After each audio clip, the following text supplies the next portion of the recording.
दोस्तों, जय श्री कृष्णा। स्वागत है आपका हमारे चैनल पर।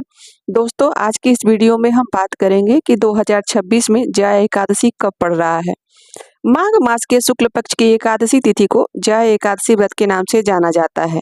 इस दिन भगवान विष्णु की पूजा करने का विधान है और इस दिन कहते हैं कि जो भी व्यक्ति भगवान विष्णु की सच्चे मन से पूजा करता है उसकी समस्त मनोकामनाएं पूरी हो जाती हैं, साथ ही उसे अनंत पुण्य फल की प्राप्ति होती है।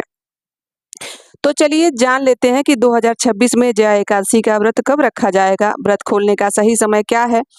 तो आपको बता दें कि माघ मास के शुक्ल पक्ष की एकादशी तिथि की शुरुआत हो रही है 28 जनवरी 2026 को शाम 4:35 पर और इसकी समाप्ति होगी 29 जनवरी 2026 को दोपहर 1:56 पर। तो उदया तिथि के अनुसार यदि बात किया जाए तो जया एकादशी का व्रत 29 जनवरी 2026 दिन गुरुवार को रखा जाएगा। गुरुवार का दिन भगवान विष्णु को समर्पित भी होता है, इसलिए इस बार इस एकादशी का महत्व और भी बढ़ जाता है। और इस दिन विष्णु भगवान का जो पूजन करने का शुभ मुहूर्त प्राप्त हो रहा है वह है सुबह 7:11 से लेकर 8:32 तक। और एकादशी व्रत का पारण 30 जनवरी 2026 सुबह 7:10 से लेकर 9:20 के बीच में किया जाएगा।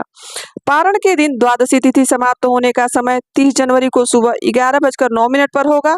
तो दोस्तों, इस व्रत के नियम को चलिए जान लेते हैं, साथ ही इस दिन क्या नहीं करना चाहिए, क्या करना चाहिए अभी समझ लेते हैं। जया एकादशी के दिन निर्जल उपवास धारण करने का नियम बताया गया है। यदि आप निर्जला व्रत नहीं रख सकते हैं तो आप जल पीकर फलाहार कर कर भी इस व्रत को रख सकते हैं। एकादशी के व्रत के नियमों का पालन दशमी के शाम से ही शुरू हो जाता है। आप दशमी के शाम को सात्विक भोजन ग्रहण करिए, ब्रह्मचर्य का पालन करिए और उसी दिन से प्रभु का स्मरण करना शुरू कर दीजिए।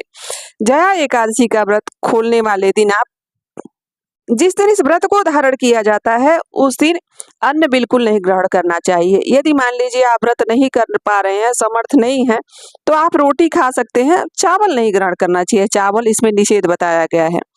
इस दिन, इस व्रत के दिन बाल नाखून नहीं काटने चाहिए और तामसिक चीजों से दूर रहना चाहिए। जया एकादशी के व्रत वाले दिन चावल, मैंने आपको पहले ही बोला, चावल नहीं खाना चाहिए बिल्कुल। और इस दिन प्रातः काल उठकर स्नान करके और भगवान सूर्यदेव को अर्घ देने के बाद फिर श्री हरि का ध्यान करते रहिए। पूरे दिन भगवान विष्णु का स्मरण करिए और इस एकादशी को विधि विधान से संकल्प लेना चाहिए कि हे भगवान, मैं आज इस एकादशी व्रत का पालन करने जा रही हूँ, आप मेरी सहायता करिए, मुझ पर कृपा कीजिए इस व्रत को पूर्ण करने में। इसके बाद अपने घर के पूजा स्थान पर जाइए, वहाँ विष्णु भगवान को चंदन, पुष्प, फूल, मिष्ठान, तुलसी दल, पंचामृत चढ़ाइए और फिर दीपक जलाकर उनकी पूजा कीजिए। इसके बाद जया एकादशी व्रत की कहानी सुनिए और कथा सुनने के बाद ओम नमो भगवते वासुदेव मंत्र का जाप कर लीजिए। कम से कम एक माला तो जरूर करिए।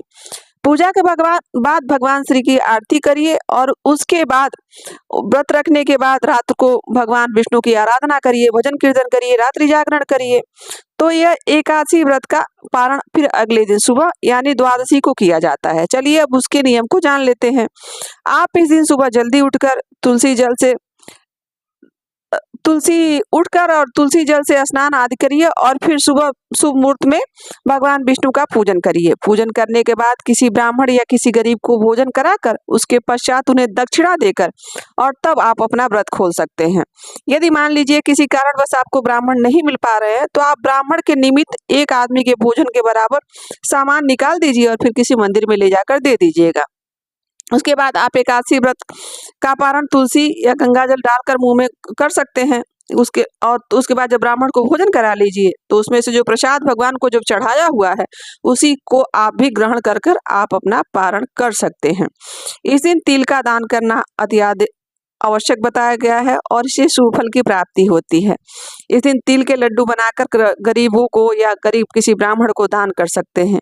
इससे भी आपको उचित और शुभ फल की प्राप्ति होती है। तो दोस्तों, यह थी जया एकादशी से जुड़ी हुई जानकारी। आशा करती हूँ कि आपको यह वीडियो अच्छी लगी होगी और यहाँ तक बने रहने के लिए आप सभी का दिल से आभार। यदि वीडियो अच्छी लगे तो अपने दोस्तों तक शेयर करिए और मिलते हैं किसी ऐसी जानकारी के साथ। अभी के लिए बस इतना ही। राधे राधे, जय श्री कृष्णा।